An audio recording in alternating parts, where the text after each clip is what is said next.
here at the Institute in Paris, and I'm going to give a taster course today on human rights. For the Q&A session afterwards, please feel free to ask questions either about the class itself, any of the topics covered, or maybe you want to ask more general questions about the course structure, what classes are like, how you'll study and so on. So I'll be happy to take any questions you might have about either of those areas.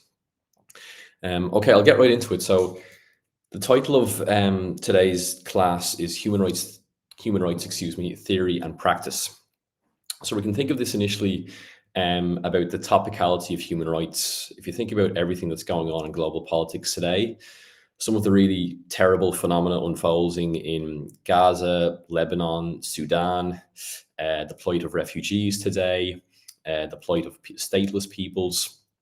Human rights is a kind of an extremely lively and divisive topic.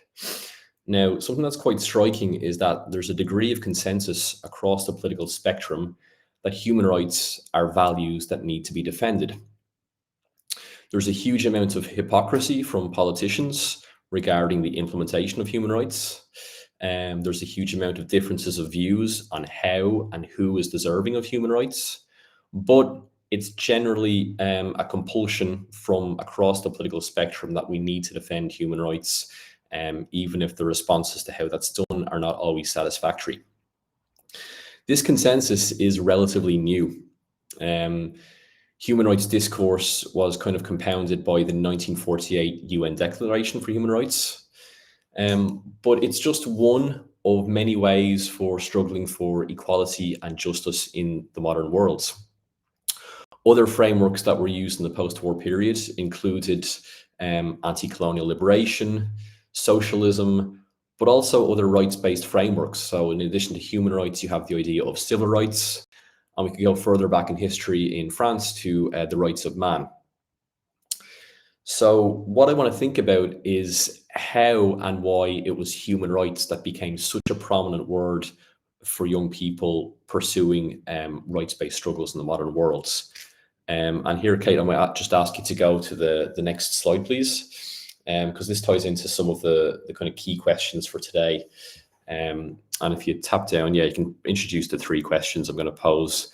So the first one is, how can we explain the prominence of human rights as an ongoing principle for seeking emancipation and justice?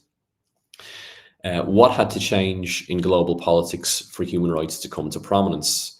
So as I just mentioned, there wasn't always a consensus about human rights. What brought it in to kind of the core of political consensus today? And then a key question we'll be thinking about are some of the contradictions at the heart of human rights. Everyone agrees they're worthy ideals, but there's huge disagreements and huge failures with regards to their implementation. So what are these obstructions blocking human rights from becoming an actually existing political reality rather than just well-meaning ideals? So I'm going to address some of these questions today, and I'm going to show how in the later 20th century, human rights was really a response to the failures of revolutionary politics. That with the decline of the Soviet Union and the decline of various anti-colonial regimes in the aftermath of decolonization, human rights offered a kind of a more modest alternative for pursuing ideals of equality and justice that had previously been associated with revolution. So in addition to this historical part of the lecture, I'm going to think theoretically about how rights-based frameworks actually work and think about them with historical examples. We'll make reference to some of the topical examples I mentioned with regards to what's going on in Gaza today, but also look at those who've historically been excluded from rights-based struggles in the emergence of democracies. We'll look at the example of women in the early modern periods, as well as more recently the example of refugees. So a lot of ground to cover, as you can see. So I'll start with a little bit of historical backgrounds. If you wouldn't mind going to the next slide, please. So as I mentioned, a landmark moment in the developments of human rights is the Universal Declaration of Human Rights, which is a non-binding declaration by the United Nations General Assembly from 1948. The UN, as you might know, was founded in the immediate aftermath of World War II, and was instrumental in the development of a new world order responding to the kind of aftermath of the atrocities committed by the Nazis. In this context, the UN sought to limit future aggressions from nation states and to foster cooperation.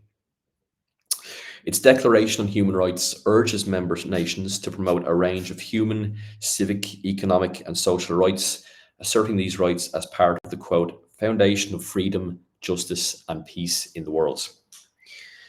The declaration was formed by members of the Human Rights Commission, chaired by, Eleanor Roosevelt. If you could go to the next slide, please, as well as the French lawyer René Cassin, who structured the documents to include the basic principles of individual rights, economic, social, and political rights, and stressed in the first two articles dignity, liberty, and equality, echoing the French French Republican values, I should say. So in this regard, the UN Declaration of Human Rights is often compared to this document dating from the revolutionary period of France, and that's the Declaration of the Rights of Man, pictured on the following slide, please. And this document has a foundational role for the modern French Republic. Seen as a kind of stepping stone towards the Constitution, the French Declaration was an important precedent for the UN. However, important differences are worth keeping in mind. The Declaration of 1789 was part of a revolutionary social transformation, whereas contemporary human rights emerged from a criticism of revolution. UN human rights were often bound up with a critical reaction, not only against revolution in all its forms, but regards to excesses of the nation state. So the 1789 Declaration, for example, states that the principle of any sovereignty resides essentially in the nation. No body, no individual may exercise any authority which does not proceed directly from the nation.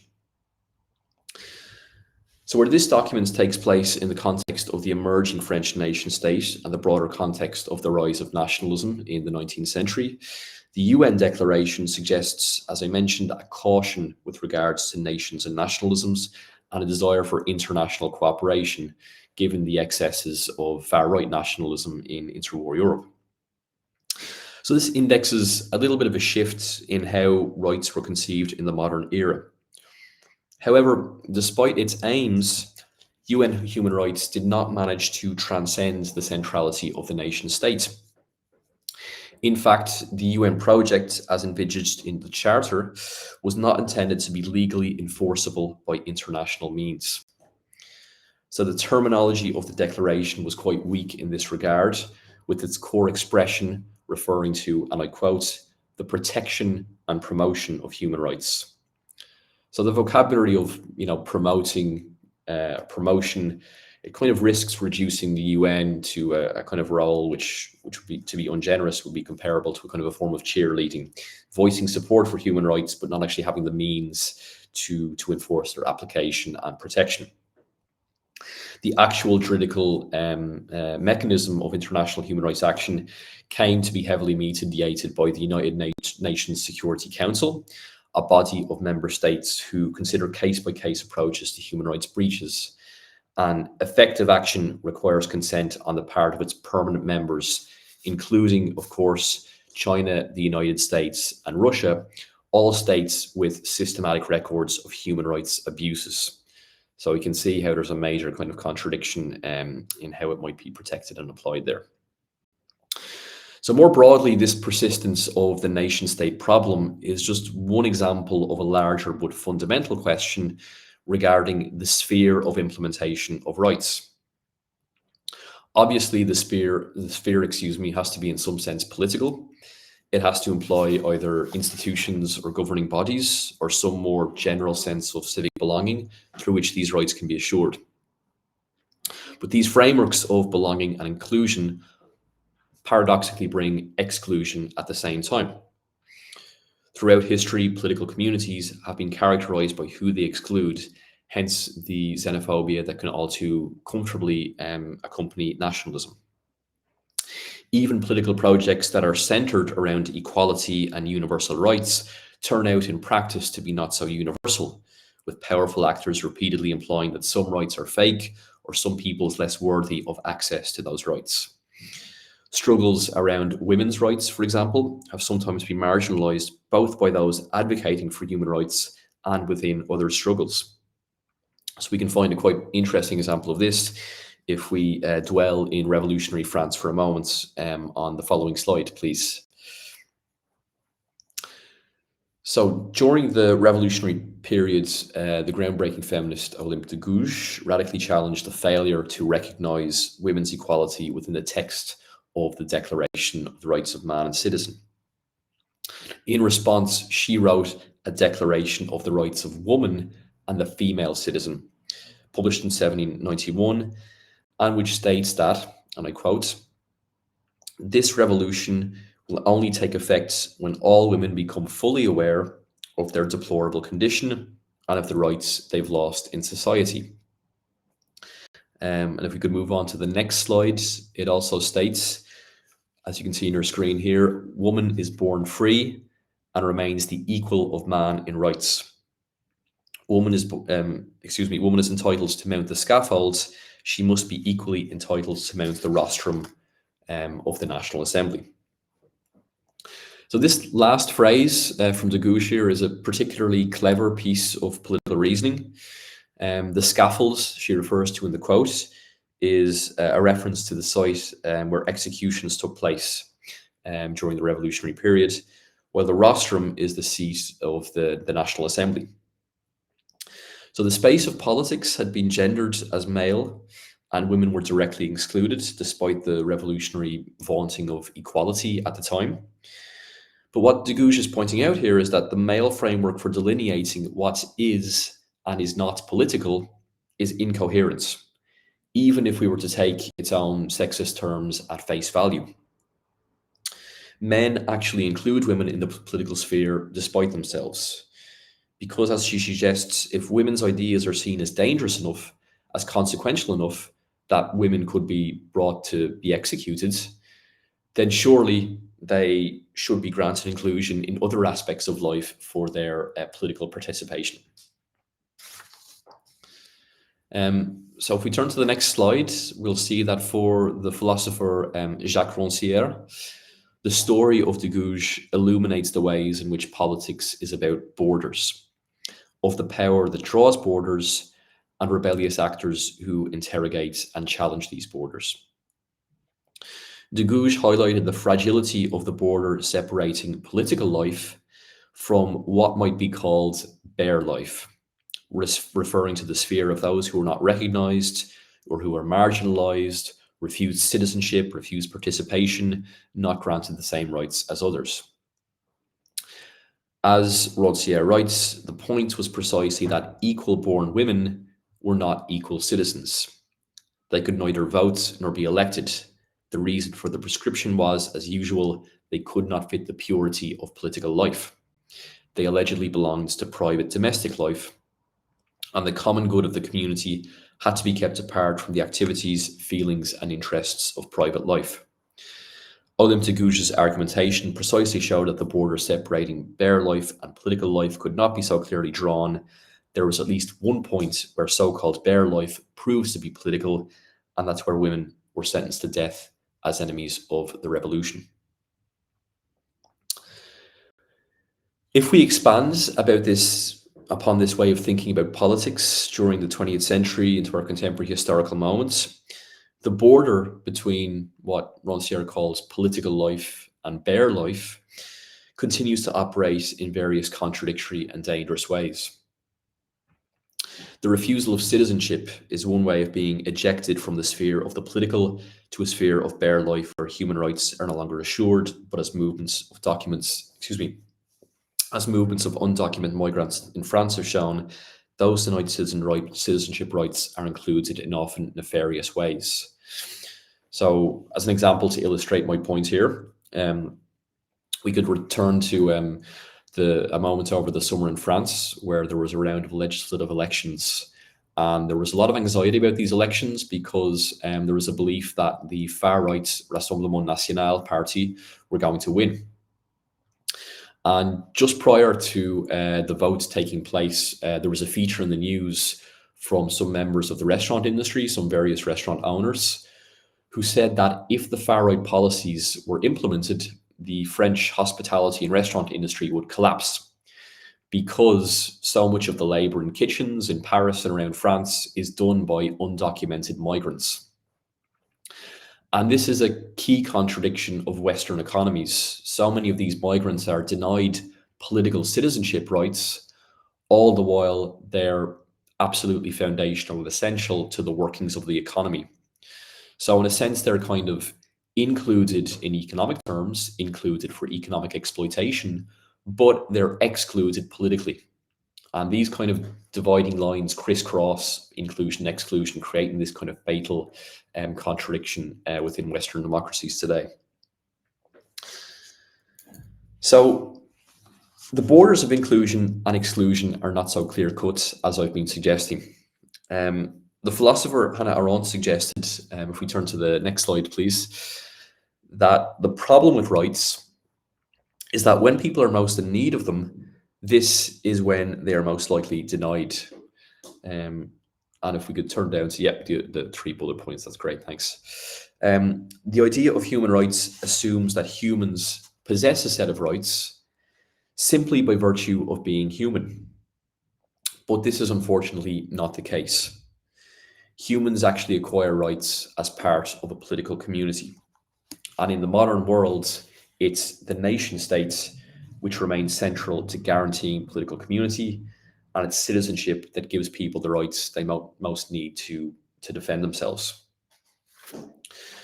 So we've seen this politicized in various ways in recent years. If you want to take the example from Britain over the past decades, where we've had the example in the later 2010s of young British people who joined the so-called Islamic State. The former Home Secretary Sajid Javid revoked the citizenship of Shamima Begum in 2019, a British schoolgirl who went to Syria and became the wife of Islamic State terrorists. By stripping her of citizenship, she was effectively being stripped of her rights, or what some might think of as her human rights. Whatever way such society might view her case, whatever way people want to kind of judge crimes or the moral errors she might have committed, surely she should be judged according to the standards of international law. The principle of human rights is that they're applied unconditionally to those perceived as a potential threat to society, as well as to those who are seen as less threatening. So in this regard, the previously mentioned philosopher Hannah Arendt argued that the so-called rights to have rights accorded by collective membership remains the key value to the Declaration of Human Rights. In other words, without communal inclusion, the assertion of rights by itself made no sense. In the case of the UN, the problem is that the grounds for implementing rights are vague and ambiguous, meaning even less people might get access to them. So the ambiguity in the UN conception of human rights is even more problematic and urgent today. And if we could turn to the next slide here, please.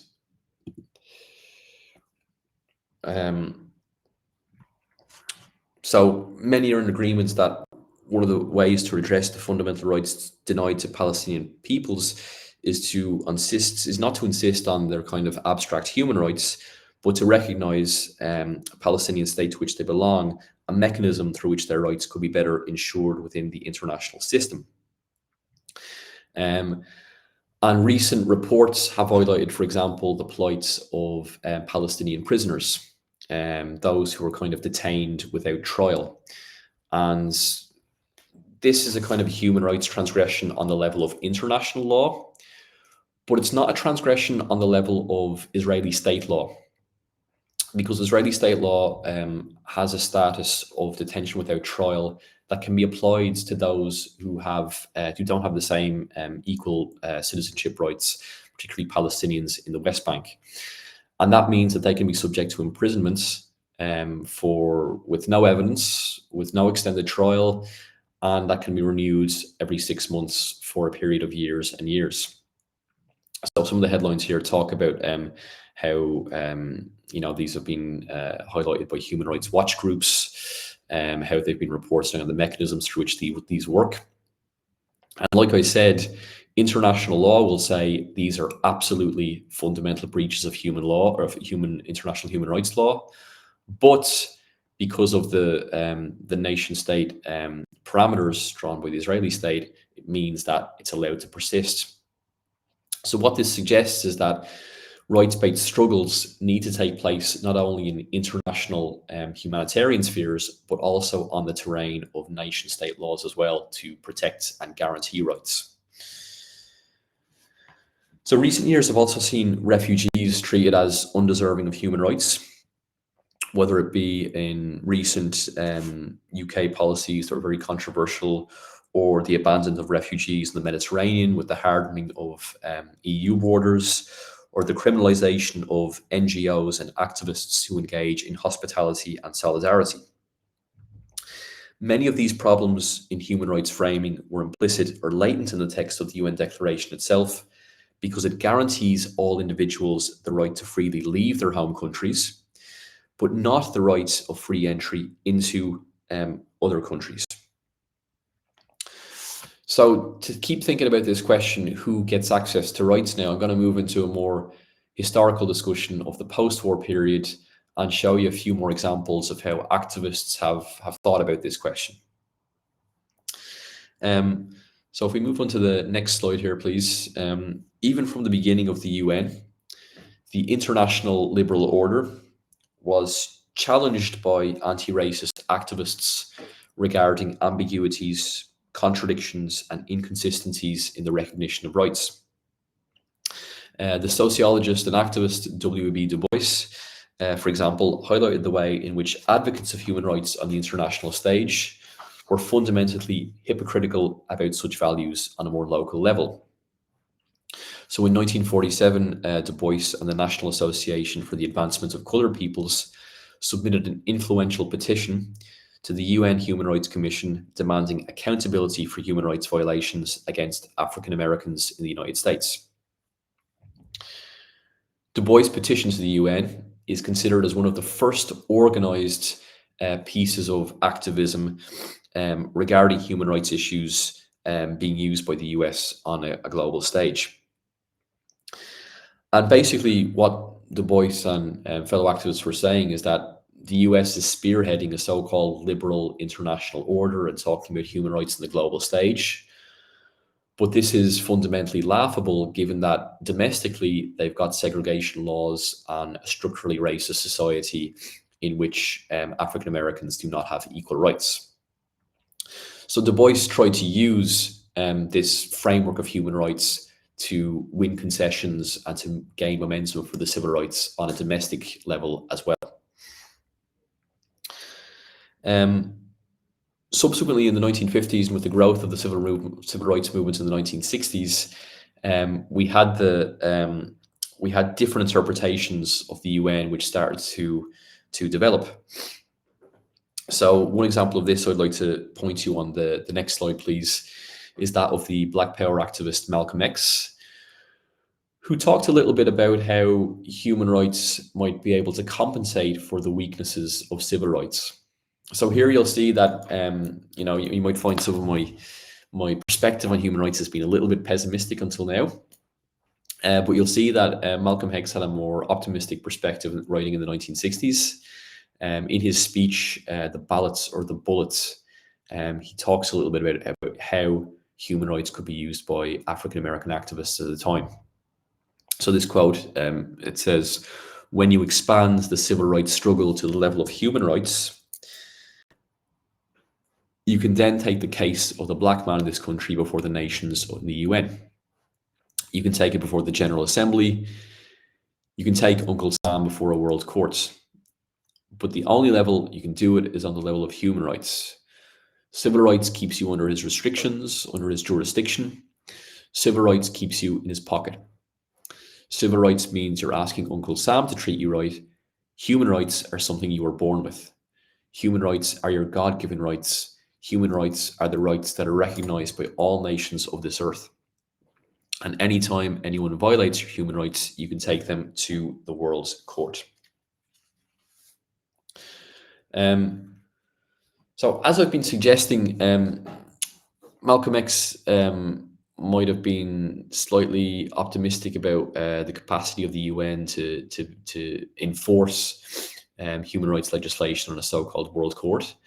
But something that's interesting about this speech is the way he uses the idea of human rights to try to thwart the power of the state, to try to say, okay, to organize and to gain concessions, we're not going to only ask the state and validate its power, we're going to look for other ways to put pressure on it.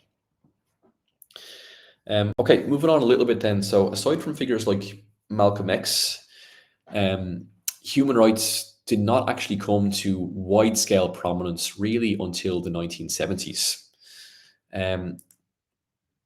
So the 1970s is really seen as the beginning of the era of human rights and the so-called end of the era of revolution, according to many writers. And here I'm kind of echoing the perspective developed by the scholar Samuel Moyn in his book, The Last Utopia, Human Rights in History.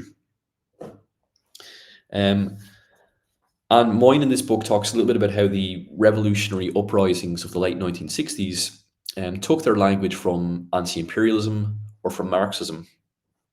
And then moving into the 1970s, this vocabulary for, as I mentioned, liberation and equality began to change. And the major turning points came in 1977, which was informally referred to as the Year of Human Rights, and in which human rights advocacy organization Amnesty International gains the Nobel Peace Prize. So Amnesty International was still relatively new. It was formed in the early 1960s. It came to global prominence through advocating really around human rights. In 1977 also, the US President Jimmy Carter used the phrase in his inaugural presidential address. Beyond these events, it was also clear the phrase was getting far more visibility. In that year alone, the New York Times printed the phrase nearly 5 times as often as it was printed in any year previously, showing how public visibility of the notion of human rights was really skyrocketing. So what happens that suddenly brought it to center stage? What changed from the late 60s to 1977 that brought it to more prominence?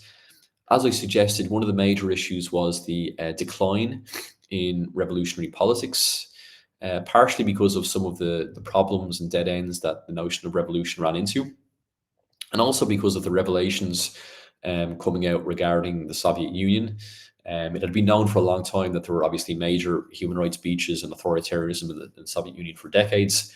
But the scale of the Gulag, for example, the scale of the camps in the Soviet Union came to much greater attention with the publication of books by Solzhenitsyn, the Gulag Archipelago, amongst others during this period. So in this context then, with the feeling that revolution had run into major issues as a political ideal, human rights took their place as a more untarnished, a slightly more modest means of searching for justice.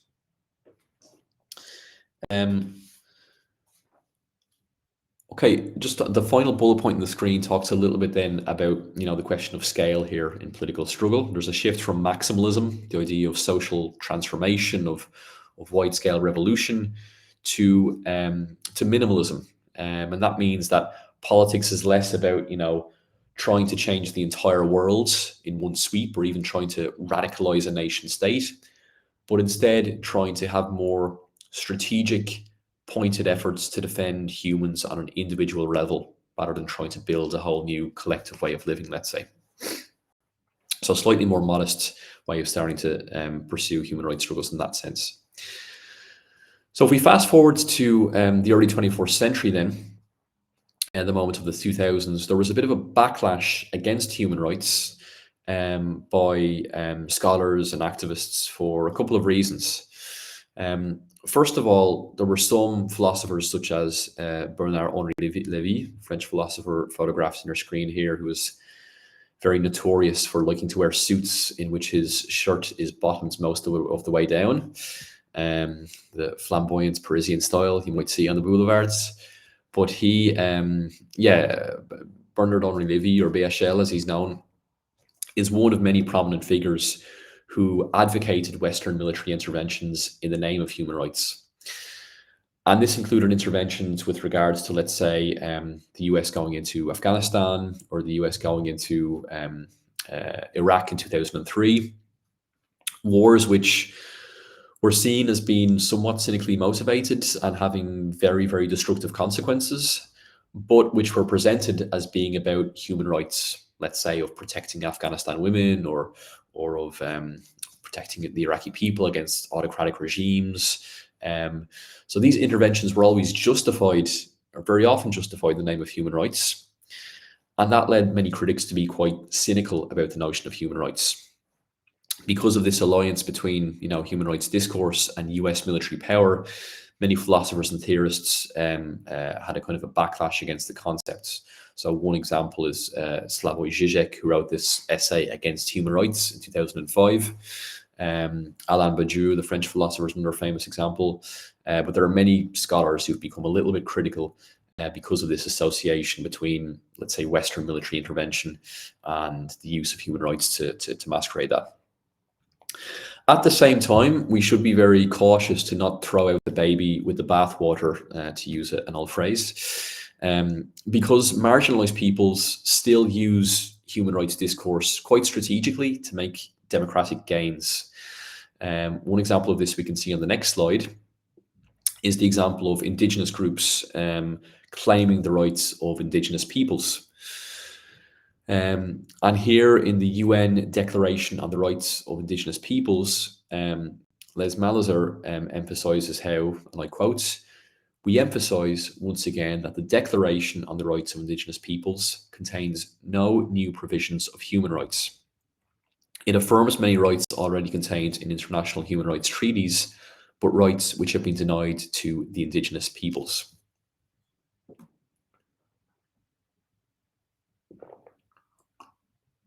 So this is another piece of clever political reasoning, because Melitzer is saying that indigenous peoples are not trying to, present some revolutionary new idea of, recognizing those who have been excluded. He's not presenting a new framework. He's not presenting a new ideal. He's merely trying to say, to hold the Western political order up to its own words, up to its own promises. You claim to be defending universal human rights. Well, indigenous peoples are part of the human sphere, so why wouldn't our rights be recognized? And that's been used to some success by indigenous groups. There are indigenous scholars who might be critical of human rights frameworks, but there are others who will say that it's allowed them to make significant gains. So we need to be careful when it comes to the way in which we look and think critically about the notion of human rights. As I mentioned, they've been used for these quite cynical reasons, and they can have effects that are not always very consequential. But in other instances, they've been used very cleverly, very strategically, and with real significant gains by actors from indigenous movements and beyond. So we can start thinking a little bit about conclusions then if we go forward to the next slide. Well, yes, before I get to conclusions, I wanted to mention, obviously, how human rights are under further threat today. And when we talk about the inefficacy of rights-based regimes, we nevertheless need to use our imagination, political imagination, to really try to find ways for human rights to become properly and effectively enforced. And that very clearly is not the case in so many examples we can see around the world right now, to quite a brutal effect. So we'll just move on to the next slide, please. And the next again, thanks very much. Yeah, so some concluding thoughts. Okay, so just to wrap up a little bit of what I've been emphasizing, the first point then is about the core contradiction between the so-called universal claims of human rights and the reality of national sovereignties. So the irony of the whole notion of human rights is that they imply that if you're stripped of your political identity, of your profession, of your nationality, of your sense of belonging, that at the end of the day, you will still have your humanity, your basic human rights. And unfortunately, in the modern political world, that's actually the opposite of what's happened. that if you don't have this status that guarantees you acceptance within a political community, that leaves you exposed to not being treated as human, to not having access to equal rights. So there's various consequences to that. That tells us about the persistent force of the nation states, but it also tells us that we need to be cautious about the authority of nation states and trying to find other democratic mechanisms to keep them in check. So there's this tension all the time between the nation state and the international or global sphere through which rights-based mechanisms can be pursued. Second question then, what political actions and mechanisms can protect human rights? We've not answered that today. It's a very big question, but it's one I hope I've kind of provoked your imagination about, and it's something that I'll be inviting students to think quite a bit about in our modules on this program. In what ways can human rights discourse be an instrument of domination as well as a vehicle of liberation? So try to think about that a little bit today. I think most people would agree that human rights signifies a positive value. As I mentioned, there's consensus about it being a good thing, regardless of which side of the political spectrum we might be on. But we can see many examples where human rights discourse is instrumentalized to masquerade or to put a veneer on quite negative or nefarious political actions. And then this is another question as well that I think everyone should be thinking about really. Should movements for equality and justice prioritize other frameworks? So as I mentioned earlier, other frameworks do and did exist, whether it be other rights-based frameworks like civil rights or the rights of man, or whether it be ideologies, whether it be revolution, whether it be decolonial practice, anti-colonialism, socialism, feminism, so many other examples we could think about. So I think the key point I wanted to make today was to think a little bit about human rights critically, to introduce a kind of a critical perspective. And being critical doesn't mean just being negative. It means testing out the limitations of a concept. And in that regard, I've asked you, as I said, to think about how human rights can be instrumentalized in this negative way, but at the same time to not throw out the baby with the bathwater and think about how it might be pursued in dialogue with other political strategies or potentially other ideologies. Okay, I've probably covered quite a lot of ground for today. At the bottom of this slide, you'll see a few recommendations of further reading if you're interested in that topic, interested in anything I had to say about it. I draw through from a few of these sources in preparing the lecture.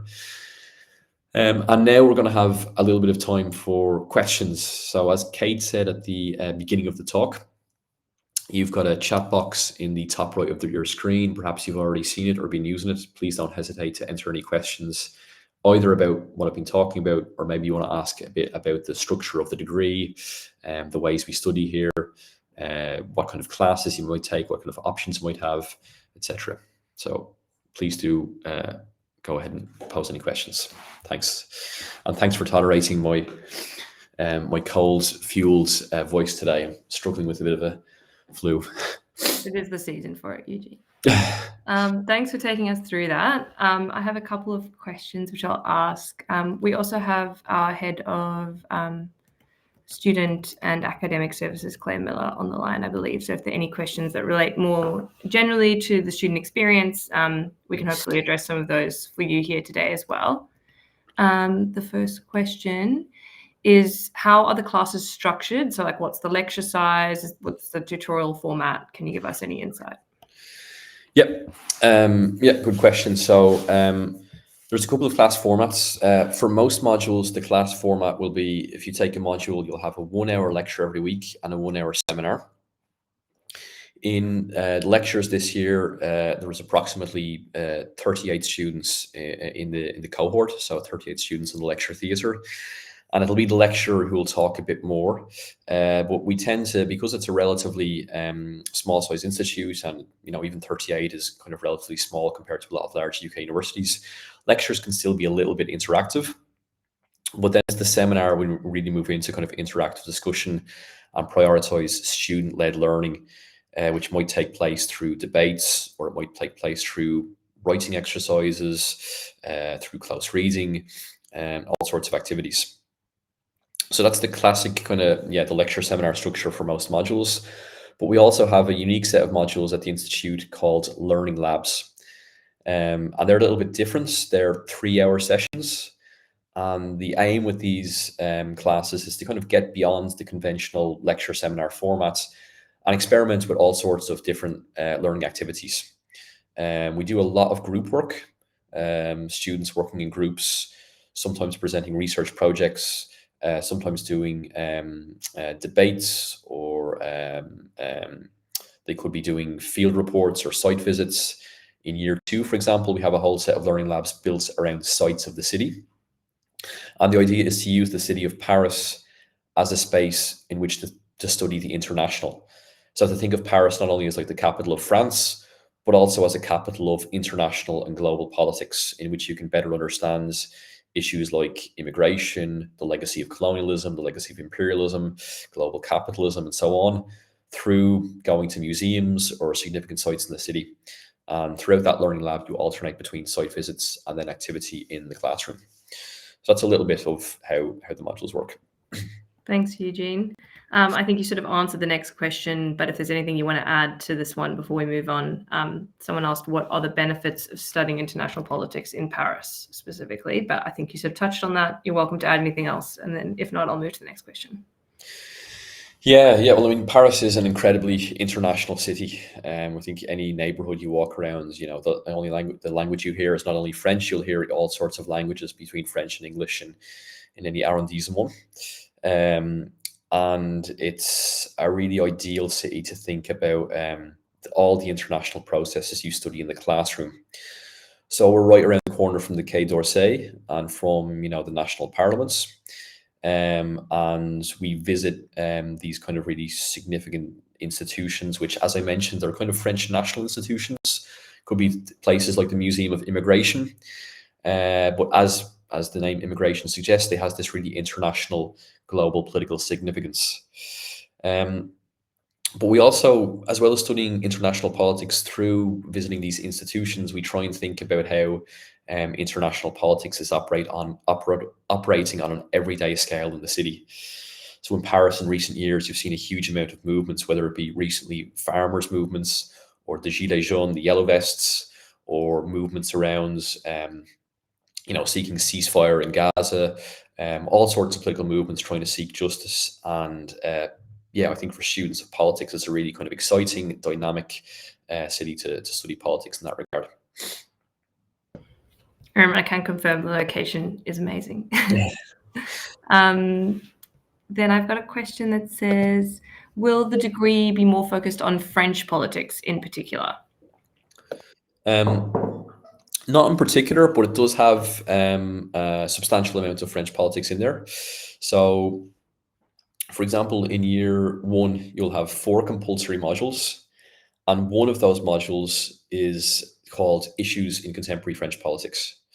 And that looks at things like French republicanism, about race and racism in France, about secularism today, and other kind of topical issues. Then in regards to the compulsory modules, we tend to have a fairly large geographical scope. We look at geopolitical issues from around the world.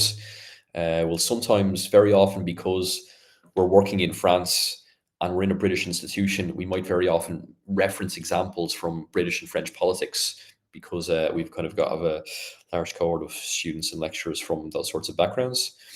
But the curricula, the content, the focus of study tends to move quite widely beyond those immediate contexts. So yeah, I mean, it's a bit of a nuanced answer I'm giving here. There's a substantial amount of French politics, but it's not the core focus of what we study. I think this one might be for Claire, but what support is available to help international students transition into studying in Paris? Quite broad. Thanks, Kate. So I'm head of student services, and so what that means at ULIP, it's kind of a team of people who help students throughout their journey at ULIP. So we would take your initial inquiries and then administer the admission side of things, and then enrollment and your assessment and eventually graduation. But alongside those kind of academic administration processes, we also provide the practical support to help you with your move to France, which is to Paris, and in a foreign country in a lot of cases. So throughout the touch points when you're kind of inquiring or applying, we provide you the information that you need if you need to apply for a visa because you're not an EU citizen, if you need support on a housing application, and then provide the information on kind of accessing health insurance once you're based in Paris. So all of that, we kind of provide the support. It's as Eugene mentioned earlier, we're a small institution, so that has its drawbacks, but also a lot of advantages in terms of like personalized support to students. Thank you. And then one final question, unless anyone else wants to add anything to the chat.